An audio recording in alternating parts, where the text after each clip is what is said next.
Hello everyone, welcome you all at Lokesh sir unlimited study zone. तो अब lecture number 3 continue करेंगे। इसके पहले 2 क्लासेस हम कर चुके हैं। आपका जो क्लास 10 का मैथमेटिक्स का पेपर था, अब इसको थर्ड क्लास कंटिन्यू कर रहे हैं। लास्ट क्लास में क्वेश्चन नंबर 37 देखा था और उसमें एक बहुत ही अच्छा कंसेप्ट देखा था कि यदि आपके पास 2 ट्रायंगल बन रहे थे तो उसमें हमने y की शॉर्ट ट्रिक निकाली, that is equals to y equal to x z divided by x plus z. कुछ इस तरीके का रिजल्ट हमारे पास आया, that is very important. Okay, अब चलिए आगे करते हैं आज की क्लास। आज का क्वेश्चन है क्वेश्चन नंबर 38, 39 और उसके बाद केस बेस्ड प्रॉब्लम शुरू होंगे। तो क्वेश्चन नंबर 38 से आज की क्लास स्टार्ट करते हैं। And question number 38, in triangle A B C, A is equal to x degree, B equal to 3x minus 2 degree, C equal to y degree, also angle C minus B is equal to 9 degree, the sum of the greatest and the smallest angle in the triangle। तो ये linear equation type का मेरे को समझ में आ रहा है। देखिए क्या कह रहा है, आपके पास एक ट्रायंगल दिया गया है, you have a triangle, give it the name ABC। Okay, A is equal to x degree, यहाँ पर A की जो वैल्यू दी गई है आपको एक्स डिग्री दी गई है, B equal to 3x minus 2 degree दी गई है, एंड C इक्वल्स टू क्या दिया गया है, y डिग्री। चलो भाई, तो सबसे पहले एक तो एंगल सम प्रॉपर्टी हमारे पास है। एंगल सम प्रॉपर्टी कहती है कि angle A plus angle B plus angle C is equal to how much, 180 degree. So angle A की वैल्यू है x, बी की वैल्यू कितनी है 3x माइनस 2 और एंगल सी की वैल्यू है y equals to 180 degree. So x plus 3x कितना हो गया 4x और प्लस y, और इधर से 2 चला गया तो कितना हो गया 182 4x plus y equal to 180 degree. एक तो रिलेशनशिप ये दी गई है। अब दूसरा रिलेशनशिप दिया गया है angle C minus B equal to 9। तो angle C minus angle B equal to 9, ये क्या बनेगा बेटा, एंगल C क्या है y है, एंगल B क्या है 3x माइनस 2 है, एंगल C y है,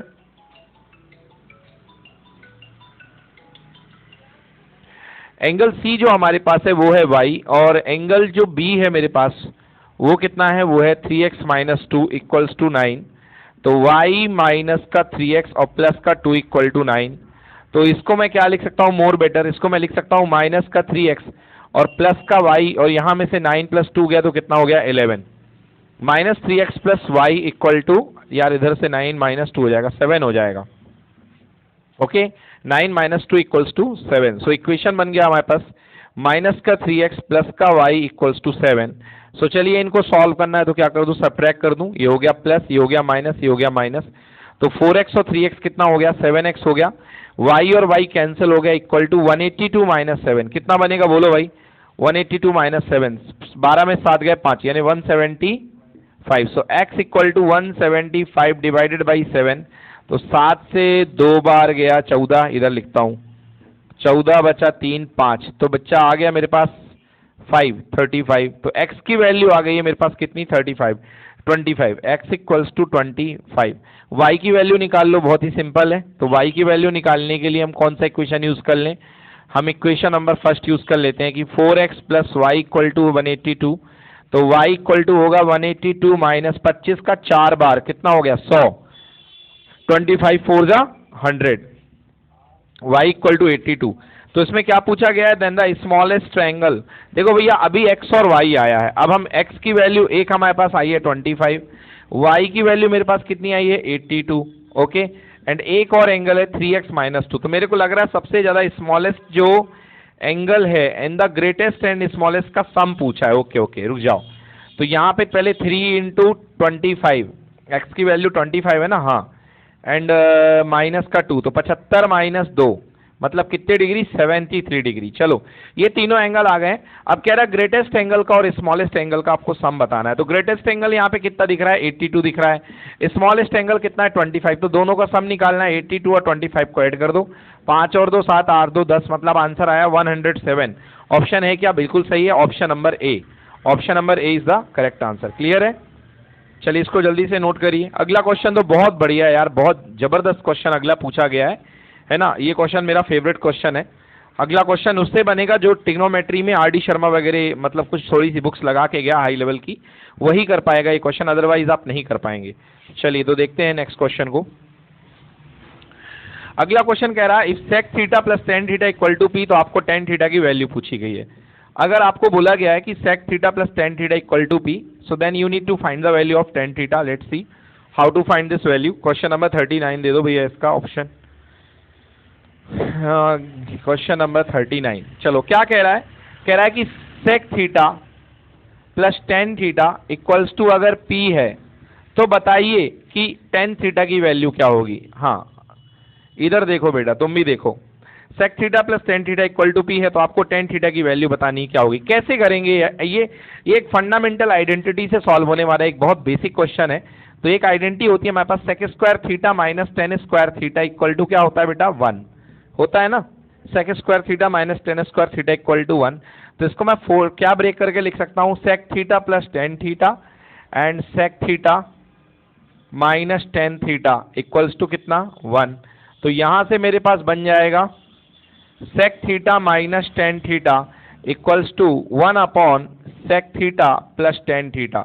ओके, तो sec theta minus tan theta की जो वैल्यू आएगी वो एक तरीके से, अगर प्लस वाले को आप ऊपर रखो तो माइनस वाला नीचे जाएगा, प्लस को ऊपर रख लो तो प्लस थीटा, तो ये बन जाएगा क्या, 1 upon sec theta minus tan theta. तो ये दो रिजल्ट बहुत इंपॉर्टेंट है आपके लिए कि अगर ऊपर माइनस रहेगा तो नीचे जाएगा प्लस में, और ऊपर अगर प्लस में है तो नीचे जाएगा माइनस में, ठीक है ना।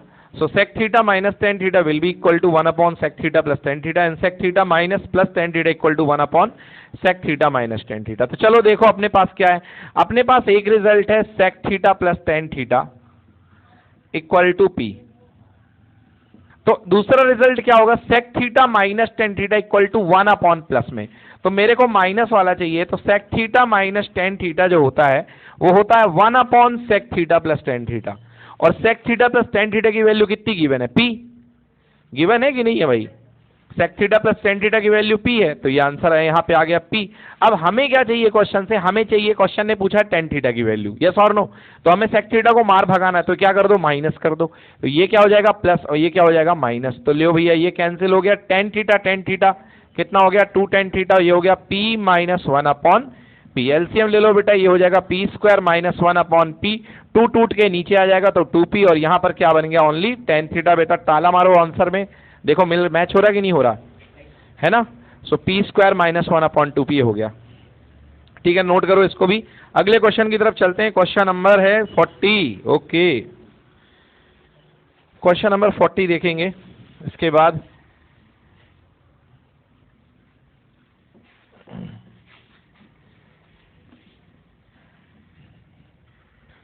The base BC of an equilateral triangle ABC lies on the y-axis.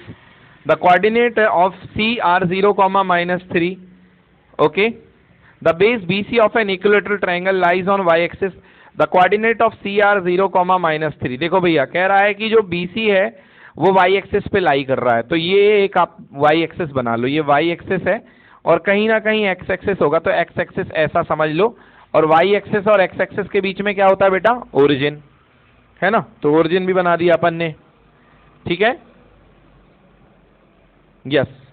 तो अब सब कुछ सही है भैया। इनका कहना है the base BC of an equilateral triangle ABC lies on y axis, मतलब बेस है, the coordinate of C are 0, -3। तो बेटा 0, -3 कहां पे आएगा, यहां पे आएगा, तो ये C पॉइंट के कोऑर्डिनेट है 0, -3।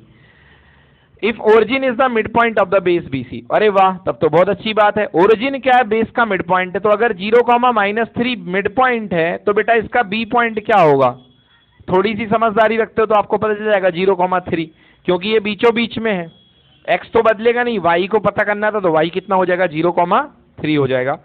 कह रहा है BC what is the coordinate of the point A and B, तो A और B के कोऑर्डिनेट पॉइंट क्या होंगे। तो भैया आपको A निकालना है, तो A जो है समवॉट यहां पे होगा, ये लीजिए, ये बन गया इक्विलेटरल ट्रायंगल, मतलब जितनी साइड ये है, जितनी साइड ये है, तो इस साइड की लंबाई कितनी है बेटा, देखो ऊपर भी 3 नीचे भी 3, टोटल कितना हो गया, 6 हो गई लंबाई, ठीक है ना। और आपको बताना है ये पॉइंट क्या होगा, ये पॉइंट क्या होगा। तो ये पॉइंट जो भी होगा एक्स एक्सिस पे, तो इसका कोऑर्डिनेट क्या बनेगा, x, 0, ठीक है ना। तो देखिए ऑप्शन में एक तो आपको पता चल चुका है, B कितना है, 0, 3 है। अब आपको x पता करना है, तो x कैसे निकालोगे, देखो बेटा equilateral triangle, so if this is 6 then this would be 6, this should have to be 6, yes और no, because in equilateral triangle all the sides are equal. तो अगर इतना पार्ट आपका 6 है तो इसको भी 6 होके देना पड़ेगा। तो चलिए अब लगा लीजिए डिस्टेंस फॉर्मूला से, distance between B to C should be equal to 6। चलिए लगाइए फॉर्मूला, x माइनस 0 का स्क्वायर बन गया एक्स स्क्वायर, 0 माइनस 3 का स्क्वायर क्या बन गया 3 का स्क्वायर इक्वल्स टू कितना हो गया 6। Squaring both the side, x square plus 3 square equal to 6 का स्क्वायर कितना 36, एक्स स्क्वायर इक्वल टू 36 और माइनस का 9। सो एक्स स्क्वायर 36 में से 9 गया कितना बचा 27। So x equals to under root 27, x equals to कितना हो जाएगा अंडर रूट 27 का रूट। So x equal to I can write here 9 multiplied by 3।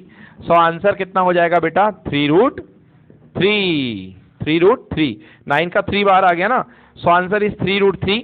और एक पोजीशन ये भी कि x इधर हो सकता है तो x इधर भी तो हो सकता है x एक्सिस पे, तो दो आंसर यहाँ पे एक्चुअली रूट की वजह से आ रहे हैं, एक प्लस का और एक माइनस का। So answer would be plus minus 3√3। So which is the correct option plus minus 3√3, 0 and B 0,3। Option number C is the correct answer. Okay, तो हमारे पास दो चॉइस बन रही हैं x एक्सिस के लिए, एक प्लस 3√3 प्लस माइनस 3√3, 0। तो ये हमारे पास बन रही है पॉइंट ए की चॉइस, और पॉइंट बी जो है वो बनेगा क्या 0,3। ठीक है, आ गया समझ में? तो ये सारे क्वेश्चन हो गए हमारे। अब चलिए, अब हमारी आती है case study. So let's go towards case study. का ये केस स्टडी सॉल्व कर लेते हैं कि केस स्टडी कैसे करना है। अच्छे अच्छे क्वेश्चन है केस स्टडी के।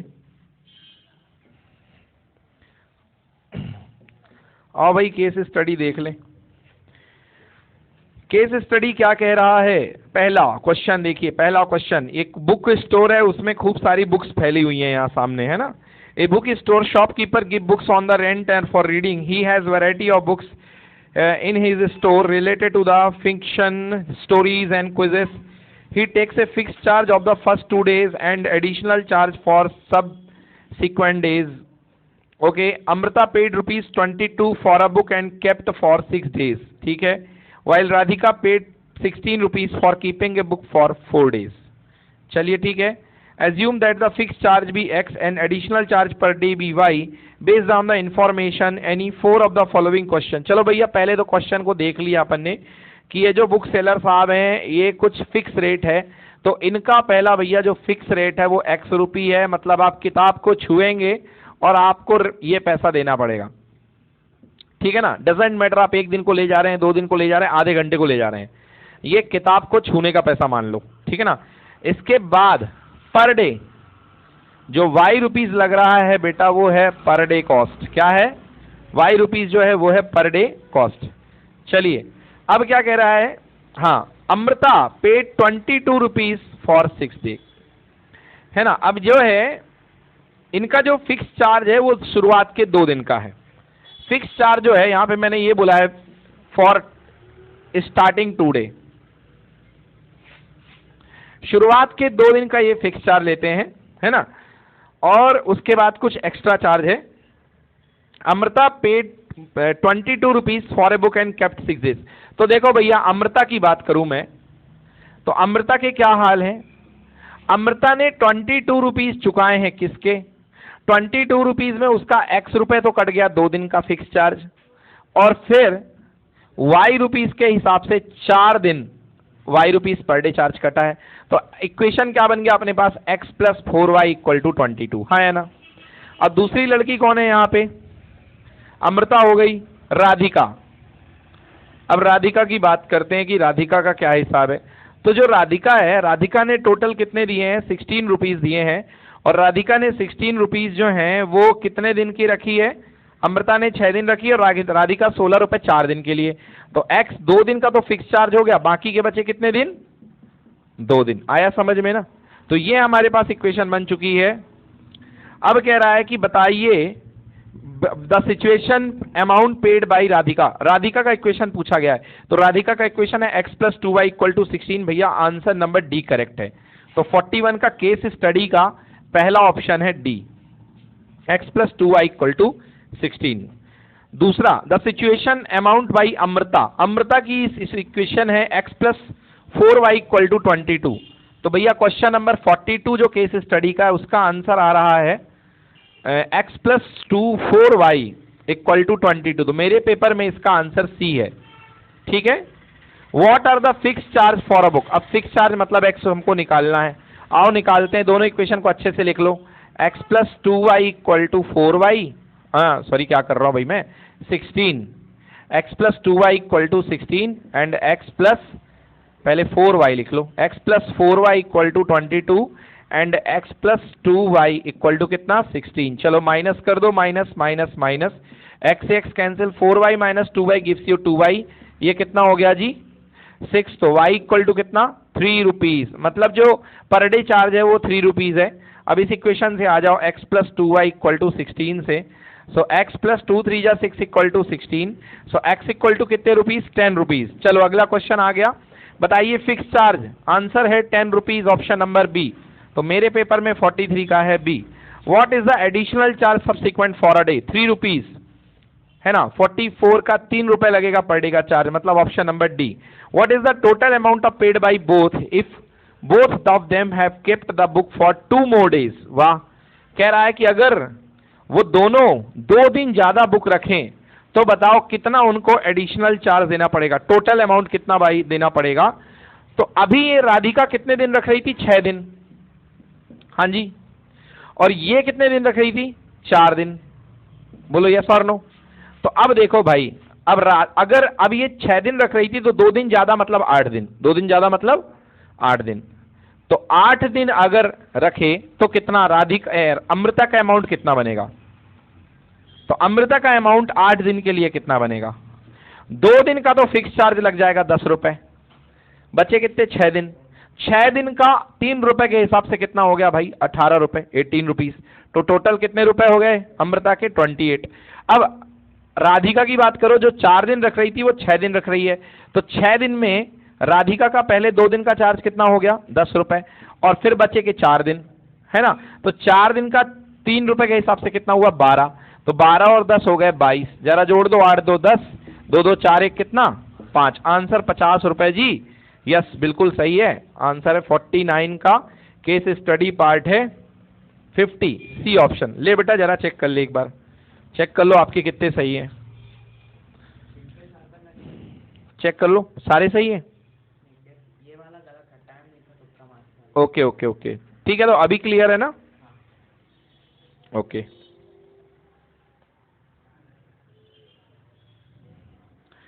चलिए तो आगे करते हैं। तो केस स्टडी नंबर 1 हो गई है, 2 ही केस स्टडी आई हैं, हाँ 2 केस स्टडी हैं। चलो अब केस स्टडी नंबर 2 करते हैं ना।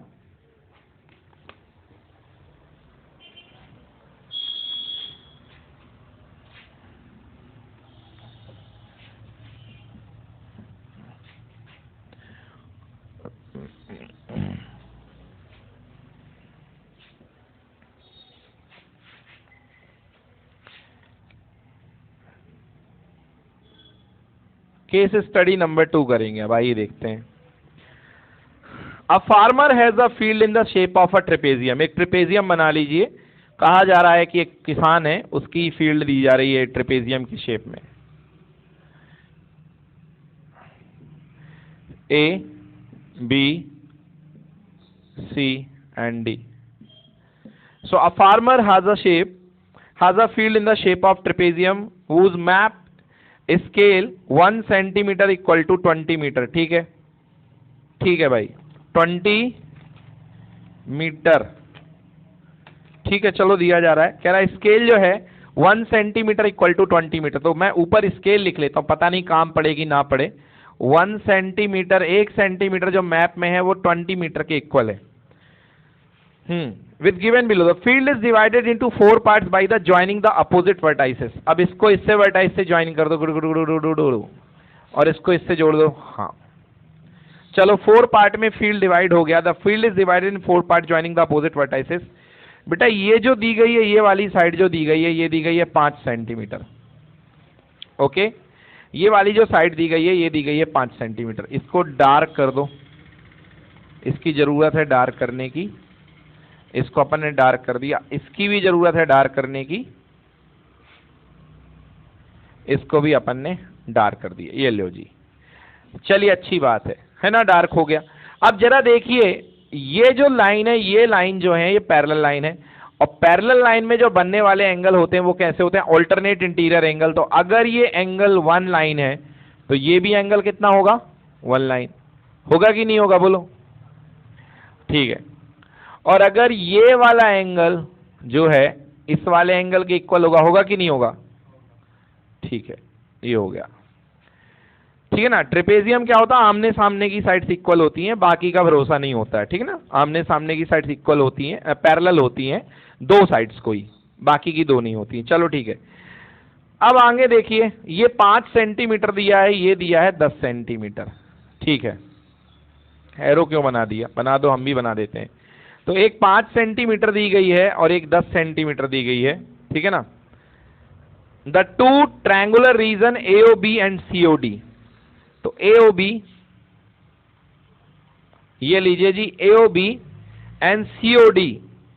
अब बताना है AOB और COD कैसे सिमिलर है। कैसे सिमिलर है? पहला ऑप्शन है भैया, देखो ये एंगल इसके इक्वल है, ये एंगल इसके इक्वल है, मतलब कौन से दो एंगल इक्वल है? मतलब AA सिमिलैरिटी।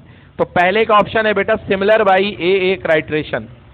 फर्स्ट का आंसर आया है A का, 46 का A, similar by AA criterion,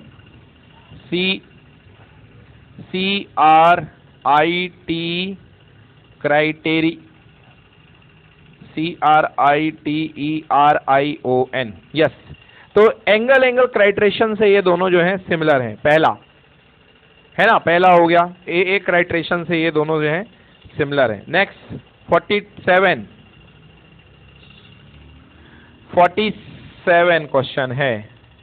47 कह रहा था ratio of the triangle AOB and COD, area of AOB और एरिया ऑफ COD का एक इक्वल है। भैया देखो ध्यान से,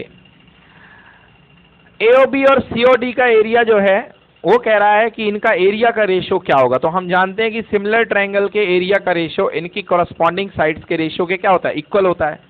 तो भैया इसकी कॉरस्पॉन्डिंग साइड जो है AOB की ऊपर कितनी है? 5, और इसकी कितनी है? 10। तो 5/10 का होल स्क्वायर कट गए दो बार, आंसर 1/2 का होल स्क्वायर कितना हुआ? 1/4।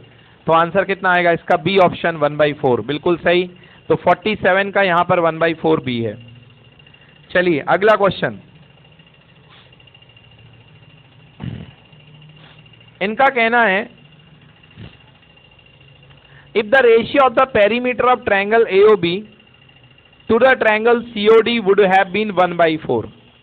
मतलब perimeter of triangle AOB divided by perimeter of triangle COD equal to 1/4 दिया गया है। तो एक थ्योरम हमें पता होनी चाहिए कि किसी ट्रायंगल की पेरीमीटर का जो रेशियो होता है उसकी करस्पॉन्डिंग साइड्स के रेशियो के इक्वल होता है। तो पेरीमीटर का रेशियो दिया गया है 1/4, तो वो उसकी करस्पॉन्डिंग साइड्स के रेशियो के इक्वल होगा। तो देखो AOB, A के जैसा कौन है? A के जैसा C है ना, A के जैसा C है, O के जैसा O है, और B के जैसा D है। तो क्या क्या पेयर बनेंगे यहां से उठाओ? AO अपॉन क्या? CO, AB अपॉन क्या? CD, और इधर से OB और इधर से OD। ठीक है। तो हमसे पूछ रहा है किसका रिलेशन पूछ रहा है? ये हमसे ABCD का पूछ रहा है। तो उठा लो इसको और इसको। तो AB upon CD equal to 1/4। तो CD इक्वल टू कितना हो गया? 4AB। Okay, CD equal to 4AB। Clear है?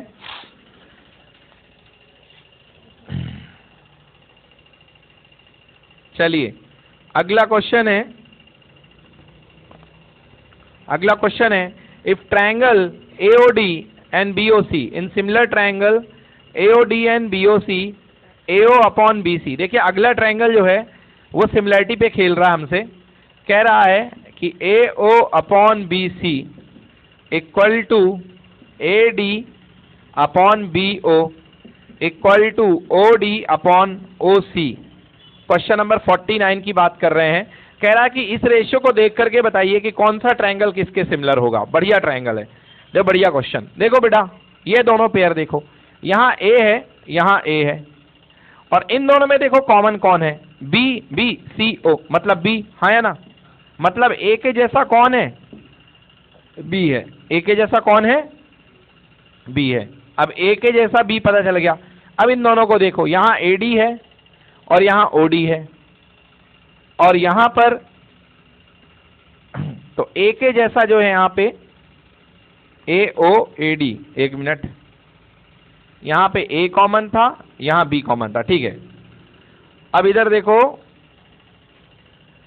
इधर ए डी है, इधर ओ डी है, इधर बी ओ है, इधर ओ सी है, ठीक है। तो ए डी और ओ डी में क्या कॉमन है, A D O D, D common है तो इधर आएगा डी, और बी और ओ सी के में क्या कॉमन है, ओ, तो यहां आएगा ओ, ठीक है। चलिए अब लास्ट वाले में आ जाइए, A O B C, A O B C equal to O D B C. तो यहां पर ए के जैसा कौन हो चुका है, कुछ गलत कर दिया हम लोगों ने, ओडी के नीचे, ओके, ओसी है। तो हमारे पास ए के जैसा बी हो चुका है, ओ के जैसा, डी के जैसा ए ओ, एक सेकेंड भाई, फिर से लिखूं, मैं कुछ कंफ्यूज हो गया। A O upon B C equal to A D upon B O equal to O D upon O C, और ट्रायंगल है ए ओ डी, एक ट्रायंगल है ए ओ डी और एक ट्रायंगल है बी ओ सी। चलिए अब देख करके बताना है कि कौन सा पार्ट किसके जैसा है। चलिए तो यहां पे देखिए ए ओ है, यहां पे ए डी है, मतलब ए के जैसा ए है बट ओ के जैसा क्या है, डी, तो यहां पे ओ आएगा,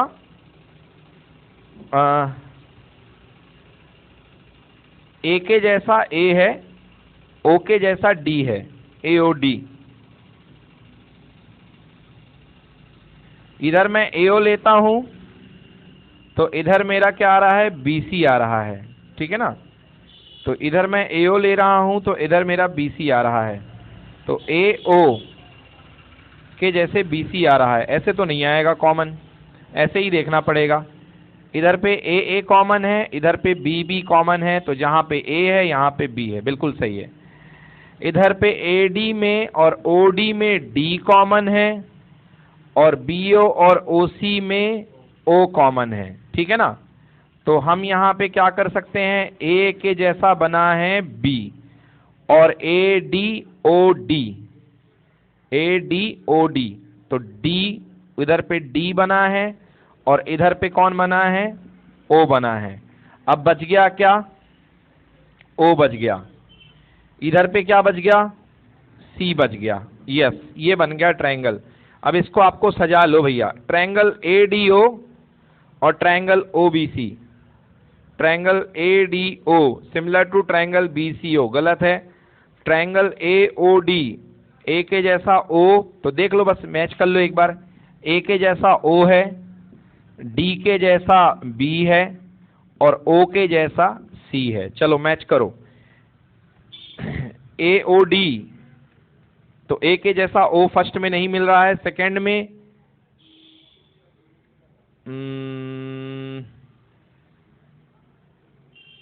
ए के जैसा ओ क्यों हो गया भाई, ए के जैसा तो बी लिया था ना अपन ने, ये तो मिस्टेक कर दिया अपन ने।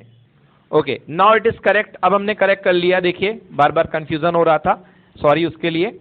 ए के जैसा, यहां पे देखिए ए कॉमन है ए, इधर पे नीचे बी कॉमन है बी, ठीक है ना। फिर इधर पे दोनों पे क्या कॉमन है, डी, तो यहाँ पे डी, और इन दोनों में क्या कॉमन है? O।